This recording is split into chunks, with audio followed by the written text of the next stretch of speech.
안녕하세요. 펜트하우스의 진심인 남자 리뷰어제입니다. 현재 펜트하우스 관련 스포 사진 2장이 시청자들 사이에서 화제인데요. 리뷰어제는 뭔지도 모르고 멍 때리고 있다가 이틀 전 올렸던 조명 복선 영상의 댓글을 통해 구독자님이 알려주신 내용을 보고 황급히 찾아봤죠. 역시나 한 발 늦은 걸까 커뮤니티를 찾아봐도 구경할 수 없었는데 웬걸 구글에 검색하니 떡하니 기사로도 올라와 있었네요. 나름 펜트하우스 관련 뉴스는 수시로 검색한다고 하는데 저한테는 진짜 기습적인 소식이 아닐 수 없었습니다. 많은 분들이 이미 알고 계신 듯한 해당 장면은 병원은 아닌 듯 보이는 곳에 수술실이 마련되어 있고 그곳에서 온몸이 붕대로 감긴 채 누워있는 한 남자와 그의 곁을 지키고 있는 오랜만에 의사 가운을 입고 있는 하윤철이었는데요. 공개된 사진의 치료실에 붉은 조명이 듬뿍 내리쬐고 있는 것이 누워있는 사람이 로건님을 말해주고 있는 듯하고 하윤철은 그런 로건을 치료하고 있는 듯 보이죠. 진짜 결정적 장면일 듯한 이 장면을 통해 우리는 아주 많은 사실을 알 수 있습니다. 리뷰어제는 지금부터 해당 장면을 통한 몇 가지 뇌피셜을 해볼 텐데요. 다들 아시죠? 뇌피셜은 뇌피셜이라는 거 늘 그렇듯 가볍게만 즐겨주세요. 일단 첫 번째로 확인 가능한 것은 역시나 우리의 로건이 살아있다는 것이죠. 리뷰어제는 로건리에 대한 뇌피셜 당시 조비서와의 협력으로 폭탄의 화력을 낮춰 그가 살아있을 것이다 예상했는데요. 진짜 화력을 낮춰서인지 아니면 다른 방법을 사용한 건지 알 수 없지만 중요한 건 역시나 그 폭발이 로건을 죽이진 못했다는 거죠. 하지만 누워있는 모습을 보면 상당히 많은 화상은 불가피했을 듯 보입니다. 하윤철의 손에 레이저 치료기로 보이는 것이 들려있던 걸로 봐선 아마도 그런 화상 흉터를 지우고 있는 듯 보이죠. 이런 궁금증이 있는 분들이 있겠죠. 리뷰어제는 로건의 형 알렉스가 로건이 변장한 것이라 했는데 저 상태로 뭔 변장이냐고 말이죠. 하지만 충분히 가능합니다. 해당 장면의 시점이 현재 시점에서 플래시백 된 상태라면 말이죠. 그리고 이 장면이 확실히 과거 시점이라는 가장 중요한 증거는 하윤철이 교도소 출소 이후 처음 모습을 드러냈던 주단태와의 만남 씬인데요. 그곳에서 하윤철은 충성의 맹세로 자신의 손을 사정없이 내리쳤죠. 그때 시점이 아마 알렉스 리가 심수련을 찾아갔던 시점 같은데요. 하윤철은 이미 로건리의 치료를 끝낸 후이기에 충성의 증거로 손을 내리칠 수 있었고 로건리 또한 화상 흉터를 모두 제거 후 변장을 할 수 있었겠죠. 그러니까 폭발 사고 직후 하윤철은 로건리의 치료를 전담했고 그 후 로건은 알렉스로 변장 후 심수련에게 하윤철은 발톱을 숨긴 채 주단태 밑으로 간 거죠. 여기서 또 한 가지 흥미로운 사실 하나는 해당 장면의 로건과 하윤철의 관계를 통해 시즌2 1회 하윤철의 미국 서사 떡밥도 일부 예상해 볼 수 있는데요. 주단태에 의해 손이 망가지고 물에 던져졌던 하윤철, 누가 다친 손이 묶인 채 물에 빠진 그를 구했을까 궁금했는데 시즌3 1회 로건의 사고 시점에서 하윤철이 로건을 치료하며 각 시즌 1회 서로를 살린 데칼이 아닐까 예상해 볼 수 있죠. 그러니까 로건에 의해 구해진 후 고쳐진 손을 이용해 로건을 살리며 빚을 갚았다. 뭔가 딱 들어맞는 예상이 아닐까 싶습니다. 아쉽게 스포가 돼서 떠돌아버린 해당 장면은 아마도 4회 선공개였던 백준기와 로건의 장면처럼 5회나 6회 선공개로 로건의 치료 과정과 두 사람의 공조 여부를 보여줄 듯 하네요. 다음 해당 장면을 통해 두 번째로 생각해 볼 수 있는 예상은 바로 로건리 사건은 어느 정도 로건의 계획이었다는 것이죠.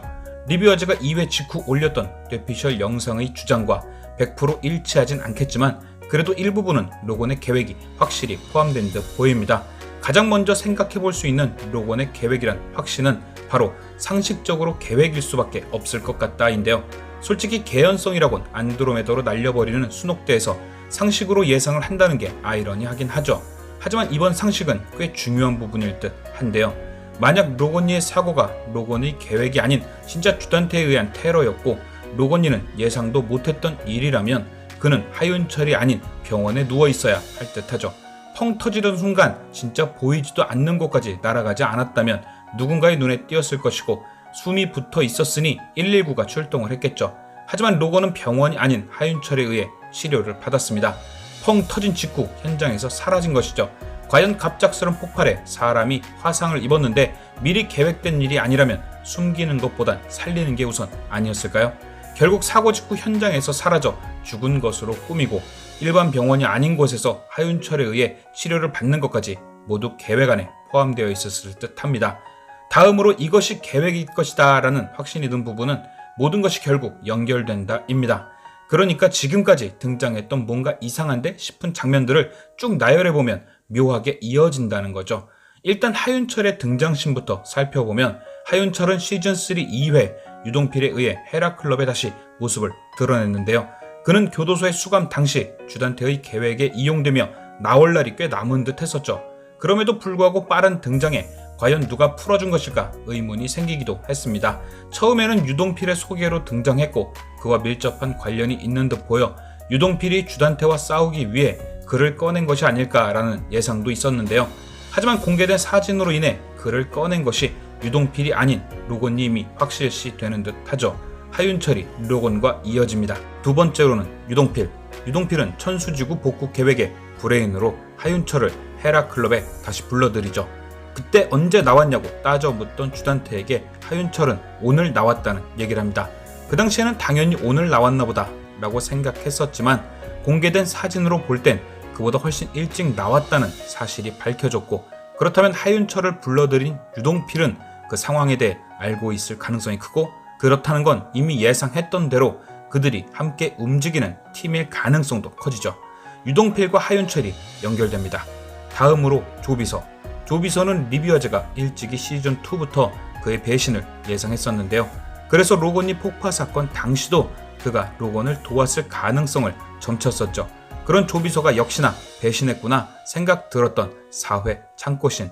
유동필의 행적을 묻는 주단태에게 조비서는 사실과 다른 얘기를 했고, 그때 하윤철이 등장하며 유동필의 행적을 얘기해주죠. 결국 이 일로 인해 조비서는 또 두들겨 맞았지만 하윤철은 되려 주단태의 믿음을 사는 계기가 됩니다. 결국 하윤철이 주단태 옆에 더 붙을 수 있도록 조비서가 도왔을 가능성이 생기면서 하윤철과 조비서가 연결되죠. 그리고 다들 아시다시피 조비서는 원래 유동필의 사람, 조비서와 유동필이 연결됩니다. 로건은 하윤철과 하윤철은 유동필과 유동필은 조비서와 조비서는 하윤철과 하윤철은 로건이와 다같이 동네 한 바퀴를 도는 인물관계도, 이 인물관계도와 그간의 뇌피셜로 종합 예상을 해보면 로건이와 조비서는 시즌2부터 조력관계가 된다. 조비서는 로건을 도와 폭파 사건을 계획했고 실행했다. 폭파 사건 이후 계획 실행 중 부득이하게 다친 로건의 치료를 위해 하윤철을 빼내어 치료를 맡긴다. 폭파 사건 당시 주단태와 빠져나가던 조비서를 본 유동필이 조비서에게 사건에 대해 묻게 되고 조비서를 통해 진실을 알게 된다. 로건을 알진 못하지만 자신과 같은 뜻을 품고 있다는 걸 알게 된 유동필이 로건을 찾아가 뜻을 함께 하기로 하고 그와 함께 있던 하윤철과 주단태에게 접근한다. 그들의 목적은 로건이가 계획 중인 주단태 과거 까발리기 가운데 하나인 김미숙 사건의 재조사 혹은 진실 규명, 오평지구의 가마터에 도자기를 묻는 장면이 등장한 바, 이들의 작전은 오평지구에서 유물 발굴 시 김미숙의 유골이 발견되게 하는 것, 시신 없는 살인사건이었던 김미숙 사건의 유골이 발견되며 재조사, 그 안에서 USB가 발견되며 주단태가 용의자가 된다. 또 막 가져다 붙이는 것처럼 예상을 해봤는데요. 뭔가 그림이 살짝 그려지시지 않나요? 제 예상대로 과연 붉은 조명 속 그들이 로건이의 조력자가 맞을지, 리뷰어즈는 토요일 오전 5회 본방 리뷰로 돌아오겠습니다. 시청해주셔서 정말 감사드립니다. 지금까지 리뷰어즈였습니다.